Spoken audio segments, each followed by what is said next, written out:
सिर्फ 19 साल का एक जवान लड़का जिसका नाम है रेगी कोल। वह अमेरिका की सबसे खतरनाक और सबसे सुरक्षित जेल में लाया जाता है और यहाँ पर इसका सामना होता है इस जेल कैदियों के लीडर और यहाँ के किंग कहे जाने वाले ट्यूट एल डेब्लो से, जिसका मतलब है डेविल से। जेल में रेगी और डेविल के बीच कई सारी हिंसक लड़ाइयाँ हुई और इस खूनी जेल की लड़ाइयों के बीच कुछ ऐसा भी हुआ जो कभी किसी ने सोचा नहीं होगा। इस कहानी में कई सारे एक्साइटिंग इवेंट्स और घटनाएं हैं और इसका अनएक्सपेक्टेड एंड है जो रेगी कोल को अमेरिका की जेल का सबसे खूंखार कैदी बनाता है। तो चलिए शुरू करते हैं और आज की स्टोरी है रेगी कोल के बारे में। जब रेगी की उम्र काफी कम होती है, जब वह बच्चा ही था, तब उसकी फैमिली 1985 में अमेरिका के लॉस एंजलिस शहर में आ जाती है, जो कि एक खतरनाक एरिया था। और इस समय यहाँ पर वॉयलेंस और क्राइम रेट्स लगातार बढ़ते ही जा रहे थे, जिन्हें कई सारी गैंग ऑपरेट करती थी और यहाँ पर गैंग वॉर तो हर रोज की बात थी। रेगी 4 भाई बहनों में सबसे छोटा था। वह जब सिर्फ 10 साल का था तो उसका बड़ा भाई केनी 15 साल की उम्र में उस एरिया की एक वॉयलेंट गैंग को ज्वाइन कर लेता है और इसके बाद से ही केनी बड़ी प्रॉब्लम में पड़ना शुरू हो जाता है, क्योंकि एक दूसरी गैंग के साथ उसकी गैंग की लड़ाई और गोलीकांड की घटना हो जाती है। और एक दिन उस दूसरी गैंग ने केनी की गैंग पर अचानक से एक सरप्राइज अटैक कर दिया। दूसरी गैंग के लोग हथियारों और बंदूकों के साथ कार लेकर जल्दी से केनी की गैंग के एरिया में घुस गए और केनी की गैंग के ऊपर हमला बोल दिया, जो कि एक स्ट्रीट के साइड में खड़े थे। और केनी भी उस समय उन्हीं के साथ था और अचानक से हुए इस हमले में केनी को गोली लग जाती है, जिसमें उसकी डेथ हो जाती है। इस घटना के बाद रेगी बहुत दुखी हो जाता है, लेकिन फिर भी वह बड़ी मुश्किल से अपनी स्टडीज पर फोकस करने की कोशिश करता रहा ताकि वह शांत रहे और अपने भाई के साथ जो हुआ उसे भूल सके। उसकी फैमिली उसको इस हार्ड सिचुएशन से निकलने में हेल्प करती है। वह नहीं चाहती कि रेगी भी अपने भाई की तरह किसी गैंग से जुड़ जाए, लेकिन रेगी पर वहां के एनवायरनमेंट का ज्यादा इम्पेक्ट पड़ा और वह अपने भाई के काफी क्लोज था। उसके भाई के फ्रेंड भी उसके दोस्त थे, जिनसे रेगी काफी प्रभावित हो गया था, जो कि सभी गैंगस्टर वर्ल्ड से जुड़े थे। और धीरे धीरे रेगी अपनी स्टडीज से दूर होने लगा। उसका मन पढ़ाई में कम और बाहर ज्यादा लगने लगा और आखिर एक दिन उसने अपनी पढ़ाई छोड़ दी और पूरी तरह से अपने भाई के फुट स्टेप्स को फॉलो करते हुए क्राइम के रास्ते में कूद पड़ा। और सिचुएशन तब और भी खराब हो जाती है जब वह अपनी फैमिली से अलग जाकर कहीं और जगह रहने लगता है। और इसके बाद बची उसकी दोनों बहनें अपनी शादी के बाद अपने हस्बैंड के साथ रहती थी। अगर रेगी भी चला गया तो उसके माता पिता इस नई सिटी में बिल्कुल अकेले पड़ जाएंगे। लेकिन रेगी दिन प्रतिदिन अपनी माँ की बात भी नहीं सुनने लगा था और कंट्रोल से बाहर होता जा रहा था। इससे उसकी माँ काफी हताश हो गई थी। यह सब देखकर उसके सिस्टर के हस्बैंड यानी रेगी के ब्रदर इन लॉ ने उसके लिए किसी एक प्लम्बिंग कंपनी में जॉब ऑफर करवाई। लेकिन रेगी ये जॉब करने से मना कर देता है, क्योंकि वह अब अलग ही दुनिया में रहने लग गया था। उसने अब तंबाकू और ड्रग्स बेचना शुरू कर दिया था। ऐसे वह धीरे धीरे बड़े क्राइम्स की ओर बढ़ता जा रहा था और 16 साल की उम्र में पहली बार उसे तंबाकू और ड्रग्स की तस्करी के लिए अरेस्ट कर लिया गया। पुलिस ने उसको एक स्ट्रीट में ऐसा करते पाया। फिर उसको पूछताछ के लिए पुलिस स्टेशन लाया गया, लेकिन उसने कोऑपरेट नहीं किया। थोड़े दिनों में ही वह पुलिस के द्वारा रिलीज कर दिया गया। लेकिन फिर भी रेगी ने यह रास्ता नहीं छोड़ा।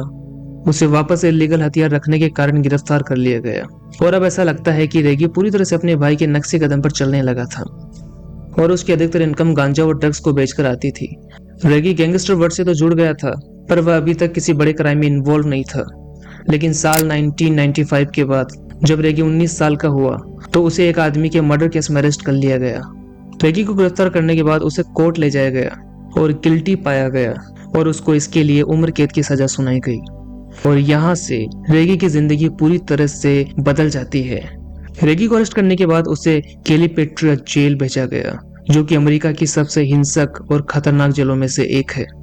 जेल ले जाने से पहले रेगी को कैदी वाली ऑरेंज ड्रेस पहनाई जाती है, जिसका मतलब है कि यह एक नया कैदी है। इसके बाद रेगी को अन्य कैदियों के साथ एक पुलिस बस में बैठाकर शहर से दूर कैलिपेट्रिया जेल में ले जाया जाता है।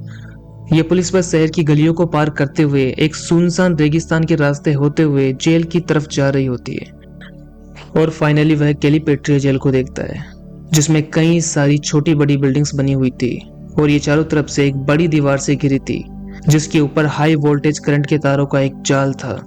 और जेल के बीचों बीच एक बड़ा ग्रेवयार्ड एरिया था। यह ग्रेवयार्ड एरिया उन लोगों के लिए था जो समाज के द्वारा बाहर कर दिए गए हैं और अब वे अपनी पूरी जिंदगी इसी ग्रेवयार्ड एरिया के आइसोलेशन में बिताएंगे। रेगी कोर्ट से जेल के रास्ते तक नर्वस हो गया था तथा ज्यादा नर्वस तब हो गया जब वह जेल के पहले गेट को पार करके अंदर जाता है। जैसे ही वह जेल के पहले गेट से अंदर गया तो वहां पर उसने एक अलग ही माहौल को महसूस किया।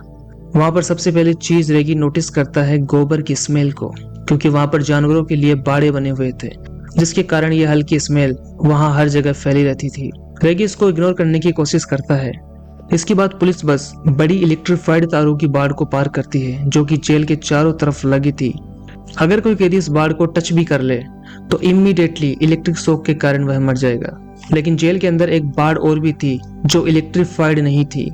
अगर कोई इसको कूद कर पार कर लेता है तो इसके बाद वह मेन इलेक्ट्रिक बाड़ को ही अपने सामने पाएगा। एक तरह से उस जेल से भागना नामुमकिन सा था। इस बड़ी बाड़ के कारण उस जेल में मौजूद गार्ड अब आसानी से दीवार की बजाय सभी कैदियों पर अपना ध्यान रख पाते थे, क्योंकि वहां से भाग तो कोई सकता था नहीं। जेल के अंदर कई सारे गार्ड्स थे। अगर कैदियों से कंपेयर करें, 50 कैदियों पर केवल एक गार्ड था। और रेगी के जेल में आने से लगभग 3 महीना पहले यहाँ के गार्ड्स और कैदियों के बीच में एक बड़ी भयंकर लड़ाई हो गई थी, जिसमें कैदियों ने इस लड़ाई में 8 गार्ड्स पर चाकू से हमला कर दिया था। इसमें किसी गार्ड की जान तो नहीं गई, लेकिन ये घटना बड़ी न्यूज बनकर पूरे कैलिफोर्निया स्टेट में फैल गई। यहाँ के कैदी किसी भी चीज को चाकू जैसे हथियार में बदल लेते।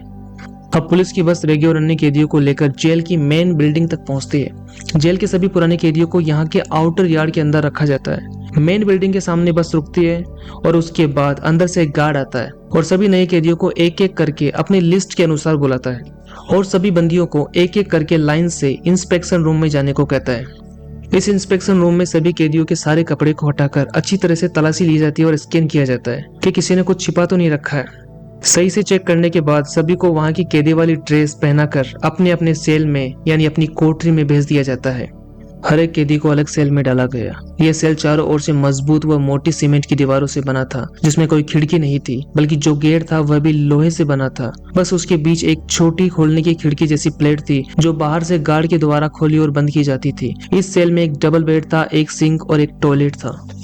रेगी भी अपने सेल के अंदर जाता है और अंदर जाने के बाद उस सेल को चारों ओर से एक उदासी और एक उत्सुकता के साथ देखता है। लेफ्ट राइट देखते देखते उसने अचानक देखा कि एक आदमी नीचे वाले बेड पर लेटा है और यह आदमी रेगी का सेलमेट है, जो इसके साथ रहेगा। रेगी के लिए यह एक अनजान व्यक्ति था। रेगी ने उसे एक पल के लिए देखा और उसे इग्नोर करते हुए अपना फेस दूसरी ओर कर लिया। वह अनजान व्यक्ति उसके लिए खतरनाक हो सकता है, इसलिए रेगी कोई बात नहीं करना चाहता। रेगी ने यह माना कि अगर उसे इस जेल में सरवाइव करना है तो उसे दूसरे कैदियों से बातचीत को अवॉइड करना होगा। इसलिए रेगी उस दूसरे कैदी को ना देखते हुए, उसे अवॉइड करते हुए लेडर के सहारे अपने ऊपर के बेड पर चढ़ जाता है और बेड पर जाकर पीठ के बल लेट जाता है और फिर वहां की सीलिंग को टकटकी लगाकर देखता है। लगभग 1 सप्ताह बीत जाने के बाद रेगी को अंदाजा हो गया कि यह जगह कितनी डेंजरस है, कितनी खतरनाक है और उसे यहाँ पर जिंदा रहने के लिए हर आदमी और हर चीज से सावधान रहना होगा। रेगी ने यहाँ का सबसे पहला लेसन ये सीखा कि जब भी कोई अन्य कैदियों का ग्रुप अचानक से उसके सेल में आता है तो उसका सेलमेट उनका वेलकम करने की कोशिश करता, उनके साथ नाइस व्यवहार करने की कोशिश करता, ताकि वे उसे कोई नुकसान ना पहुंचाए, उसे हर्ट नहीं करे। लेकिन रेगी ने देखा कि उसके सेलमेट के द्वारा नाइस व्यवहार करने के बावजूद उन कैदियों के ग्रुप ने अचानक से उसके सेलमेट पर हमला कर दिया, उसे बुरी तरह पीटा, उसके कपड़े फाड़ डाले और उसका रेप तक कर दिया। और इस पूरी घटना के दौरान रेगी अपने ऊपर के बेड पर सोता रहा और इस पूरी सिचुएशन को इग्नोर करने की कोशिश करता रहा। वह ऐसा दिखावा करता है कि उसे नींद आ रही है ताकि उस पर भी हमला ना कर दें। और ये घटना उसके सेलमेट के साथ एक बार नहीं बल्कि कई बार हुई। और रेगी ने यह जान लिया कि उसके सेलमेट के साथ ऐसा बार बार इसलिए हुआ क्योंकि उसने इसका कोई विरोध नहीं किया, उसने इसके लिए कोई फाइट नहीं की, उन्हें जवाब ना दिया, इसलिए उसके साथ ये सब हुआ। जितनी भी बार ये हुआ उतनी बार रेगी ने उसी तरह से उस सिचुएशन को अवॉइड किया। हर बार ये दूसरे कैदी उनकी सेल को तोड़कर अंदर आ जाते और रेगी उसी तरह से सोने का दिखावा करते हुए पूरी सिचुएशन को इग्नोर करता रहा। और उस घटना के बाद रेगी को ये रियलाइज हुआ कि अगर उसे यहाँ पर सरवाइव करना है तो उसे अपने लिए फाइट करनी पड़ेगी। इसके अलावा रेगी ने वहां पर यह भी देखा कि कई सारे ऐसे कैदी हैं जिनके पास हैंडमेड नाइफ थे, जो नॉर्मल काम में लिया करते थे, लेकिन लड़ाई के वक्त ये असली चाकू में बदल जाते हैं। अपने बचाव के लिए रेगी ने भी अपने लिए एक नाइफ बनाया और इसके लिए उसने टूथ ब्रश का इस्तेमाल किया। उसने ब्रश के टिप को शार्प और पैना करने के लिए उसे पत्थर पर रगड़ना शुरू किया और एक शार्प चाकू की तरह बना लिया ताकि जरूरत पड़ने पर उससे अपना बचाव कर सके। और हर दिन जेल के सभी कैदियों को कुछ समय के लिए जेल के आउटर यार्ड में जाने का अधिकार मिला हुआ था, तो सभी कैदी एक समय पर बाहर के आउटर यार्ड में आ जाते और रेगी भी बाहर आ गया। तो उसने वहां की स्थिति को देखा और नोटिस किया कि जेल के ज्यादातर कैदी गैंग्स के अंदर रहते थे। और यह देखकर उसने ये महसूस किया कि अगर उसे यहाँ पर सुरक्षित रहना है तो किसी एक गैंग को ज्वाइन करना होगा जो उसे प्रोटेक्ट कर सके।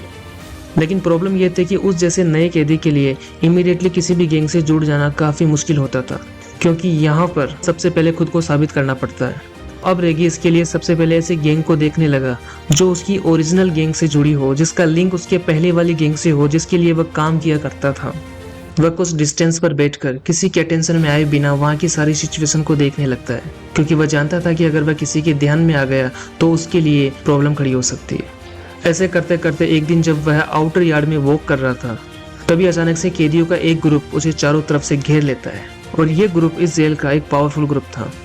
रेगी को चारों तरफ से घेरने के बाद उस गैंग का मेन लीडर आता है और रेगी की कॉलर टाइट पकड़कर उसे पीछे धक्का देता है और पीछे की बड़ी पत्थर की दीवार पर पूरी ताकत से दबा देता है।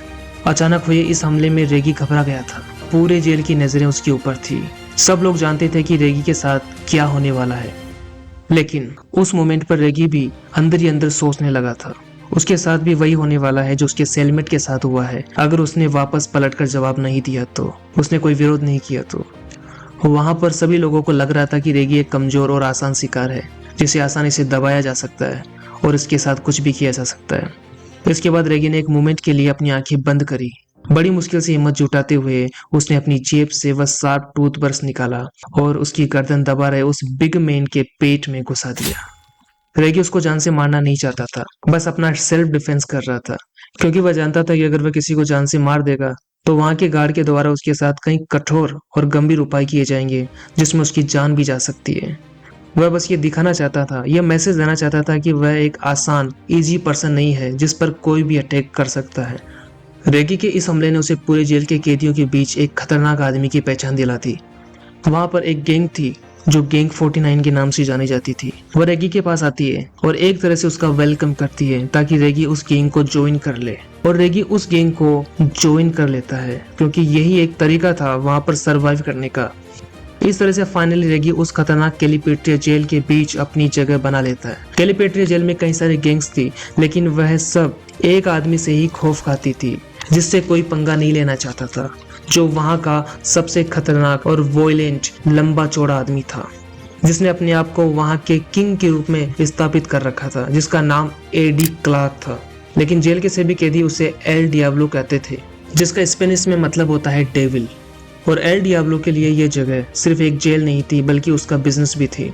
वह यहाँ से ड्रग्स और स्मगलिंग का ऑपरेशन चलाता था। एल डियाब्लो ने अपने लिए जेल के अंदर एक छोटा ड्रग्स का एम्पायर ही बना लिया था और सारे गलत और इलीगल काम वह करता था। वहाँ के सभी लोग उससे डरे हुए रहते थे, उससे पंगा लेने से बचने की कोशिश करते थे। यहाँ तक कि वहाँ के गार्ड भी उसके स्टेटस और इन्फ्लुएंस को मानते थे, बल्कि गार्ड्स ने उसे स्पेशल सुविधाएं भी दे रखी थी ताकि यहाँ पर शांति का माहौल बना रहे और सब कंट्रोल में रहे।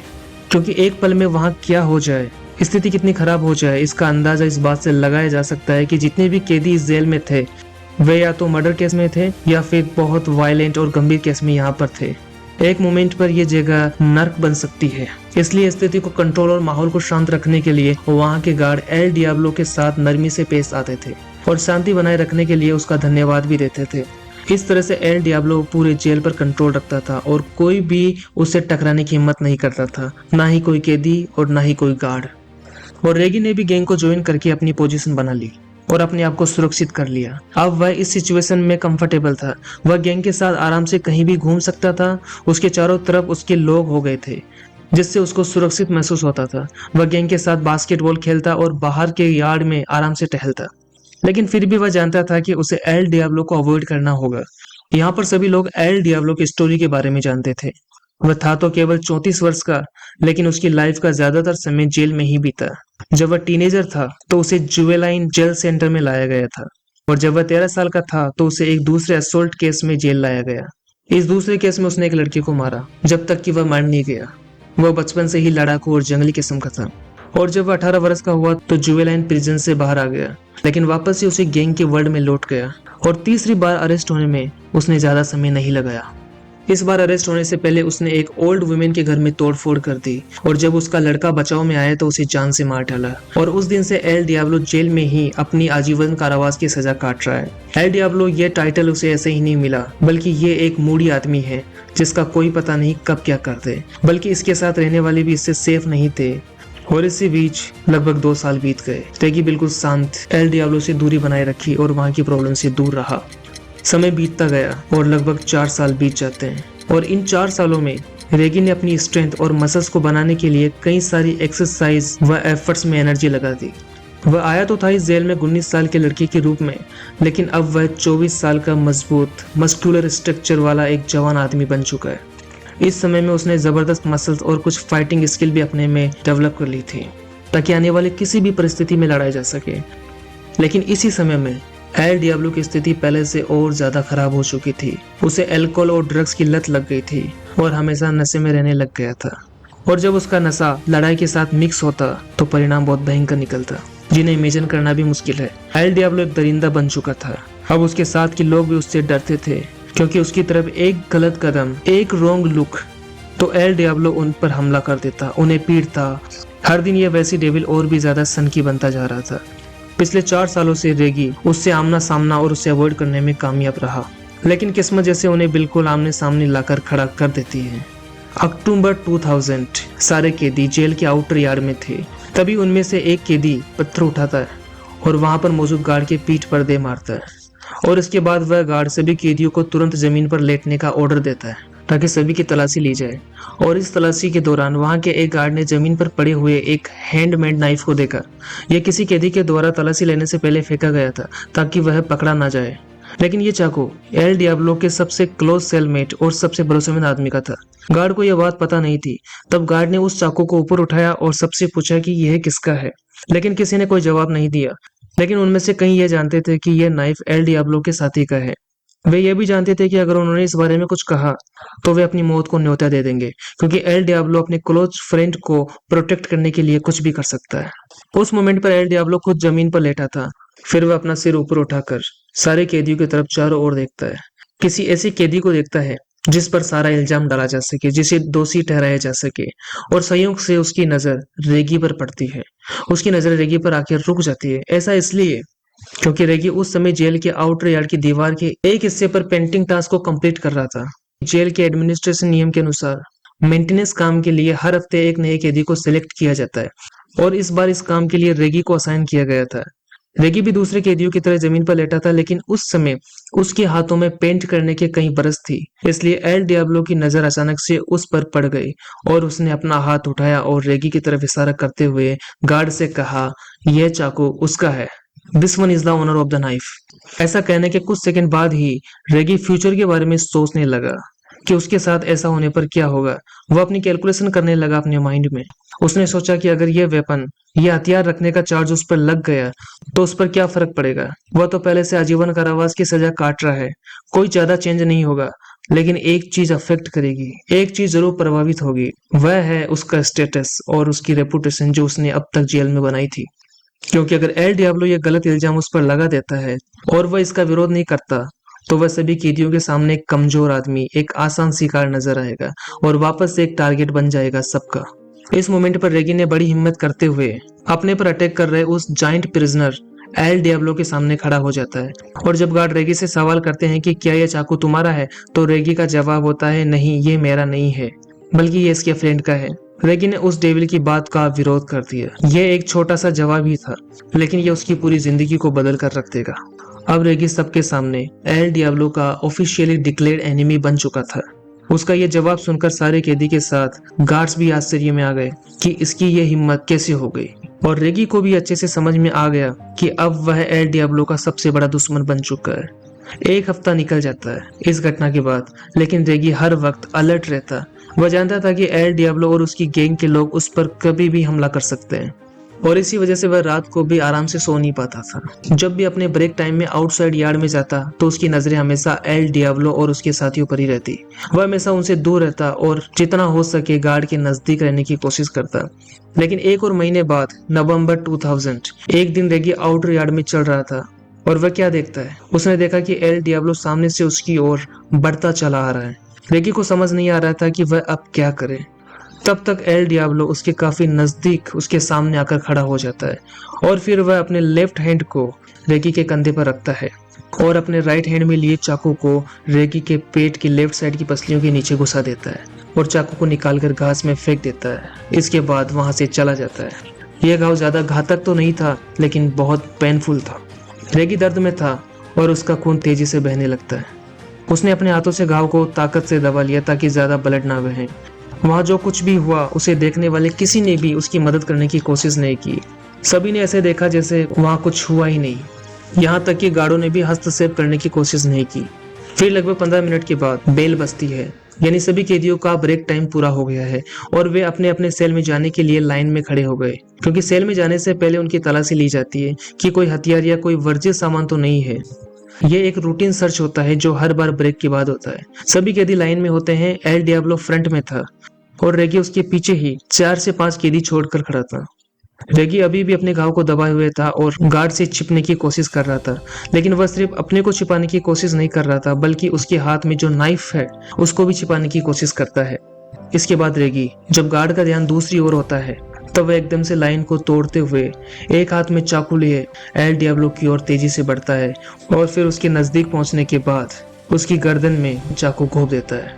किसी को यकीन ही नहीं हुआ अपनी आंखों पर कि यह क्या हो गया। एल डियाब्लो ने सदमे की नजर से रेगी की ओर देखा। उसका यह शोक और आश्चर्य का लुक तुरंत दर्द की शक्ल में बदल गया और विशाल उसका शरीर पीछे हटने लगा और चाकू जब उसके गले से बाहर निकला तो उसके गले से खून निकल रहा था और वह अपने हाथों से अपनी गर्दन को पकड़कर खून को रोकने की कोशिश कर रहा था, लेकिन उसका दम घुट रहा था। वह सांस नहीं ले पा रहा था और कुछ सेकंड में एल डियाब्लो जमीन पर गिर पड़ा और दर्द से कराहने लगा। इससे पहले कि गार्ड आगे बढ़ पाते या कोई प्रतिक्रिया कर पाते, रेगी जमीन पर लेट गया और स्पष्ट रूप से आत्मसमर्पण का संकेत देते हुए अपने हाथ अपने सर पर रखा और चिल्लाते हुए ये कहने लगा कि मुझे पता है कि मैंने क्या किया है, मुझे पता है मैंने क्या करने की कोशिश की। वह गार्डों को यह कहने की कोशिश कर रहा था कि उसकी वजह से किसी और की लाइफ खतरे में नहीं आएगी। बस यही मेरा टारगेट था जो मेरे और सबके लिए खतरा था।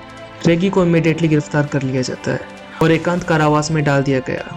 एल डियाब्लो की मौत हो गई और पूरा जेल सतर्क हो गया, क्योंकि उसकी मौत से आज रात जेल में कुछ भी हो सकता है। इसलिए सभी कैदियों को उनकी कोठरियों में बंद कर दिया गया और किसी भी कारण से बाहर जाने से मना कर दिया गया।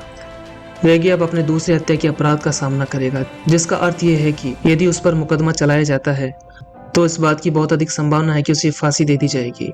लेकिन एकमात्र चीज जो उसको बचा सकती है उसका जज के सामने ये कहना कि उसने ये अपनी आत्मरक्षा में किया है, अपने सेल्फ डिफेंस में, अपने बचाव में किया है, क्योंकि पहले उसने हमला किया था और यह बात एक तरह से सही थी। उसने यही किया और जज ने भी माना और उसको फांसी की सजा नहीं हुई, लेकिन 10 सालों की एकांत कारावास की सजा सुनाई गई। और इसके बाद अपनी 10 सालों की सजा के दौरान रेगी के सामने स्टेट द्वारा नियुक्त लॉयर्स की एक लिस्ट दिखाई गई जो उसके लिए लड़ सके, लेकिन रेगी बहुत निराशावादी हो गया था। उसे लगता था कि कोई लॉयर कितना भी कोशिश करे, कितना भी उसके लिए लड़े, फिर भी कुछ नहीं बदलेगा। उसे दी गई लिस्ट पर उसने ध्यान नहीं दिया और रेंडमली ऐसे ही किसी एक लॉयर को सिलेक्ट कर लिया, क्योंकि वह मानता था कि इससे कोई बदलाव नहीं होगा। लेकिन उसका यह बिलीफ गलत निकला। जिस रैंडम वकील को रेगी ने सिलेक्ट किया था उसका नाम था क्रिस्टोफर ब्लॉट। उसने ऐसा कुछ कर दिया जो रेगी सपने में भी नहीं सोच सकता था। क्रिस्टोफर ने अपनी इन्वेस्टिगेशन में कुछ ऐसा खोज लिया था जो सब कुछ बदल देगा। उसने रेगी की ओरिजिनल केस की फाइलों को खंगालना शुरू किया तो 1994 में जिस स्पा सेंटर के सामने हुए मर्डर हत्या के केस के कारण रेगी यहाँ पर था, उसमें वकील को जरूरी जानकारी हाथ लगी। जिसकी हत्या हुई थी वह विक्टिम 29 साल का फिलिप गोंजालेस था। और जब 2 पुलिस ऑफिसर क्राइम सीन पर जाते हैं, जिनमें से एक मेल और दूसरी फीमेल ऑफिसर होते हैं, और उन दोनों ऑफिसर्स ने उस स्पा सेंटर के मैनेजर जॉन जोन्स से पूछताछ की, जो इस केस का मेन विटनेस था। उस मैनेजर को पूछताछ के लिए लाया गया क्योंकि वह इलीगल तरीके से स्पा चला रहा था और जॉन जोन्स ही इस केस का मेन विटनेस था।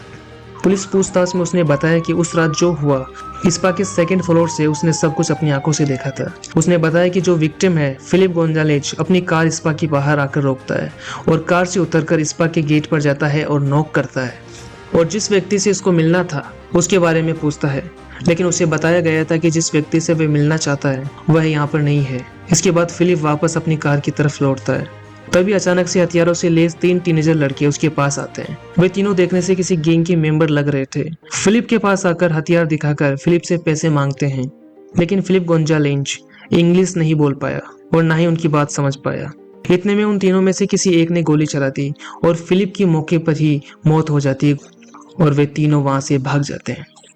जॉन जोन्स ने कहा कि जब वह तीनों भाग रहे थे तो उनमें से एक लंगड़ाते हुए भाग रहा था, इसलिए उसने अंदाजा लगाया कि हमले के दौरान उनमें से किसी एक ने उसे गोली मार दी। उसके दोस्तों ने, या हो सकता है कि उसने गलती से खुद को गोली मार ली हो। यह सिर्फ अंदाजा था और जो पुलिस ऑफिसर इस मामले के लिए जिम्मेदार थी, यह उसका पहला क्राइम केस था। इसलिए इस पुलिस ऑफिसर ने हत्यारे को पकड़ने के लिए उन लोगों को ढूंढना शुरू किया जो उसी एरिया में किसी न किसी और क्राइम की वजह से गिरफ्तार किए गए हो, यानी जिनका पहले से ही पुलिस के पास नाम हो। और जब उस पुलिस ऑफिसर ने यह नाम खंगाला तो 19 साल के रेगी का नाम आया, जो एक गैंग में शामिल था और ड्रग्स बेचने का काम करता था, और इसके अलावा उसके पैर में गोली मारी गई थी। ये सारी बातें जॉन के बताए अनुसार सही थी। तो उस पुलिस ऑफिसर ने इसके बाद रेगी को पकड़ा और अरेस्ट कर लिया। इस आधार पर उसे गिरफ्तार कर लिया गया, क्योंकि जॉन ने जैसा बताया सारी बात रेगी पर सटीक बैठती थी। लेकिन एल डियाब्लो की हत्या के बाद रेगी को स्टेट द्वारा मिले लॉयर क्रिस्टोफर ने रेगी से संबंधित सारी फाइल और एविडेंस को खंगाला तो उसे कई सारी चीजें पता लगी। 3 साल लग गए साइंटिफिक एविडेंस को ढूंढने में और यह साबित करने में कि रेगी ने कोई क्राइम नहीं किया। लॉयर ने कोर्ट में साइंटिफिक एविडेंस के साथ प्रूफ किया कि जो गोली लगने से मरने वाला विक्टिम है फिलिप गोंजालेंज, उसकी मौत किसी ऊंची जगह से आने वाली बुलेट से हुई थी। यानी जो गोली उसको लगी थी वह ऊंची जगह से आई थी, क्योंकि जिस एंगल से गोली उसकी बॉडी में धसी थी वह हाई जगह को बता रहा है, हाई पैलेस को बता रहा है। तो अगर ये तीनों टीनेजर उसके सामने ही खड़े थे, सेम लेवल पर सेम स्ट्रीट पर खड़े थे, तो ऐसा शॉट मारना, ऐसी गोली मारना इम्पॉसिबल है, क्योंकि गोली का एंगल बता रहा है कि गोली पास ही की बिल्डिंग से किसी 1 या 2 ऊपर के फ्लोर से लगी है। ये जगह उस स्पा सेंटर की खिड़की भी हो सकती है। और स्पा के मैनेजर जॉन ने बताया था कि टीनेजर लड़कों को फिलिप गोंजालेंज पर गोली चलाते हुए देखा था, जिसका मतलब उनमें से ही हत्यारा है। क्राइम सीन पर पुलिस को कोई फिंगरप्रिंट और कोई डीएनए नहीं मिला था। केवल जॉन की गवाही यह दर्शा रही थी कि रेगी ही क्रिमिनल है। लेकिन जॉन, स्पा का मैनेजर, वकील से पूछताछ में अपनी गवाही वापस लेता है और उसने कहा कि उसने वही कहा जो पुलिस सुनना चाहती थी, और इसके बाद में वह अपना स्पा अमेरिका में चला सके, जो कि यहाँ पर चलाना इलीगल है। और सबसे बड़ी बात और महत्वपूर्ण एविडेंस जो इस वकील ने खोज निकाला, जैसा कि रेगी की अरेस्ट रिपोर्ट में बताया गया था कि उसके पैर में गोली लगी थी। हाँ, यह बात सही थी, रेगी को गोली लगी थी और उसके पैर में घाव था, लेकिन यह पुराना घाव था और उसको गोली लगी थी जब वह 13 साल का था, और उसको इस क्राइम के लिए 19 साल में गिरफ्तार किया गया है, यानी यह 5 साल पहले गोली लगी थी। वकील ने बताया कि यहाँ तक कि अरेस्ट करने वाली पुलिस को भी पता था कि उसका यह पुराना घाव है और अभी भी पक्का साबित नहीं हुआ कि रेगी ही यह किया है। लेकिन जो पुलिस ऑफिसर इस केस को सोल्व कर रही थी, यह उसका पहला क्राइम केस था और वह जल्दी से इस केस को सोल्व करके इसे क्लोज करना चाहती थी और अपने खाते में, अपने रिकॉर्ड में जल्दी से जल्दी जीत दर्ज करना चाहती थी और अपने को प्रूफ करना चाहती थी। उसने देखा कि यह गरीब लड़का रेगी, जो कि एक गैंग का मेंबर भी है और कई क्राइम भी इस एरिया में कर रखा है, तो उसे आसानी से गिरफ्तार किया जा सकता है। जबकि रेगी ने उनसे कहा भी था कि उसने ये नहीं किया, उसका यकीन करो, लेकिन उसकी कोई बात नहीं सुनी गई और जेल भेज दिया गया। जेल में जाने के बाद रेगी ने काफी समय जेल की लाइब्रेरी में लॉ बुक्स को पढ़ने में लगाया, ताकि उस पर लगे गलत आरोपों को वह जान सके और बाहर निकल सके। जेल में भी वह हमेशा किसी भी लड़ाई, वॉयलेंस और प्रॉब्लम से बचने की कोशिश करता रहा, लेकिन जैसे उसकी किस्मत और समय दोनों खराब थे, प्रॉब्लम उसके सामने आगे से ही आ रही थी। अपने आप को डिफेंड करने और जेल के एनवायरनमेंट में सरवाइव करने के लिए उसने एल डियाब्लो को मारना पड़ा, नहीं तो वह उसे मार देता। एल डियाब्लो के कारण 3 साल से रेगी के केस पर काम कर रहे इस वकील ने वापस से रेगी को कोर्ट में पेश किया और फाइनली जज ने देखा कि रेगी इनोसेंट है, उसने कुछ नहीं किया। उस पर जो फर्स्ट क्राइम का आरोप लगाया गया है वह झूठा केस था और उसको एल डियाब्लो की हत्या के लिए 10 सालों की और सजा मिली है। तो जज ने फाइनली फैसला लिया और उसको मिली 10 साल की एकांत कारावास की सजा में से 8 साल तो उसने बिता लिए थे और बाकी बची 2 सालों की सजा को कम कर दिया गया और उसको वहां से रिलीज कर दिया गया। और फाइनली वह अपनी 15 साल की सजा पूरी करके 2009 में रिलीज होकर बाहर आता है। रिलीज होने के बाद रेगी ने अपने हक की, अपने राइट्स की कानूनी लड़ाई भी लड़ी और 2017 में उसे कंपनसेशन के तौर पर $5.2 million Los Angeles state government के द्वारा दिए गए। उसको मिली 15 सालों की सजा के बराबर यह $5 मिलियन नहीं है, लेकिन वह खुश था। अब वह अपनी आगे की जिंदगी बिना परेशानियों के बिता पाएगा। तो दोस्तों, यही थी आज की इस खतरनाक कैदी की कहानी। कैसी लगी आपको कमेंट में बताएं और चैनल को लाइक और सब्सक्राइब करना ना भूलें।